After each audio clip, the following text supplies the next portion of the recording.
திருச்செந்தூரின் கடலோரத்தில் செந்தில் நாதன் அரசாங்கம் தேடி தேடி வருவோர்க்கெல்லாம் தினமும் கூடும் தெய்வாம்சம்.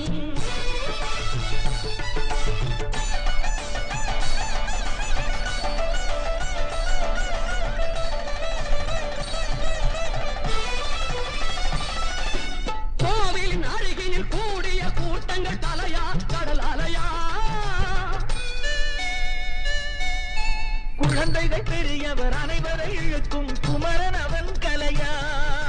கோவிலின் அருகினில் கூடிய கூட்டங்கள் தலையா கடல் அலையா, குழந்தைகள் பெரியவர் அனைவரை இழுக்கும் குமரன் அவன் கலையா.